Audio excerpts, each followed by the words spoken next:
On a long-standing government espionage investigation, federal officials this year have arrested or detained nearly 200 Israeli citizens suspected of belonging to a, quote, organized intelligence gathering operation. The Bush administration has deported most of those arrested after September 11th, although some are in custody under the new anti-terrorism law. Cameron also described an investigation into the possibility that an Israeli firm generated billing data that could be used for intelligence purposes, and described concerns that the federal government's own wiretapping system may be vulnerable. Tonight, in part 4 of the series, we'll learn about the improbable roots of the probe, a drug case that went bad 4 years ago in L.A. Los Angeles, 1997. A major local, state, and federal drug investigation sours. The suspects? Israeli organized crime, with operations in New York, Miami, Las Vegas, Canada, Israel, and Egypt.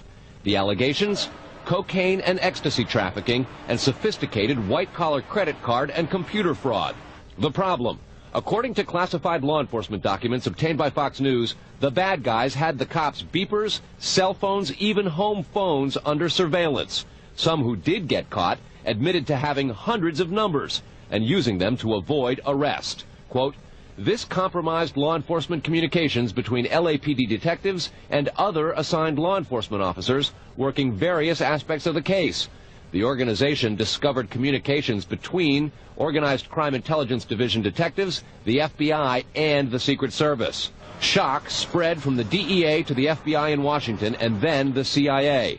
An investigation of the problem, according to law enforcement documents, concluded, quote, the organization has apparent extensive access to database systems to identify pertinent personal and biographical information. When investigators tried to find out where the information might have come from, they looked at Amdocs, a publicly traded firm based in Israel.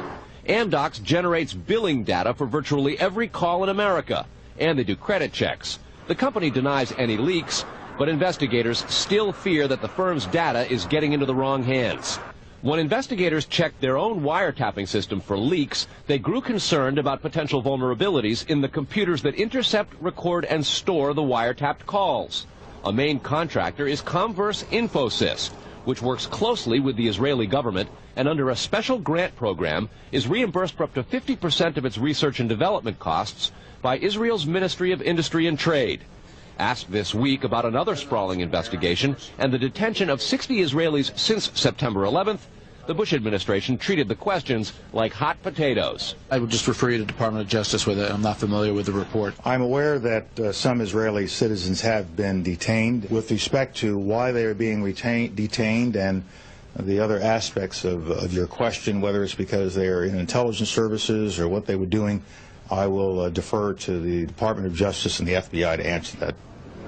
Beyond the 60 apprehended or detained and many deported since September 11th, another group of 140 Israeli individuals have been arrested and detained in this year in what government documents describe as, quote, an organized intelligence gathering operation designed to, quote, penetrate government facilities.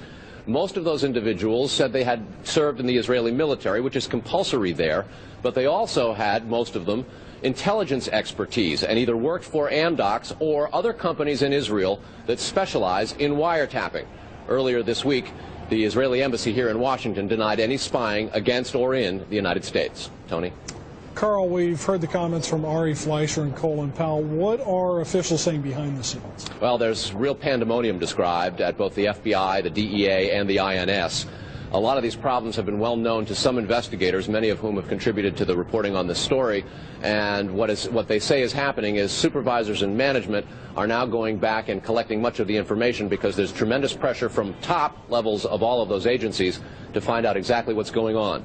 At the DEA and the FBI already, a variety of administrative reviews are underway, in addition to the investigation of the phenomenon.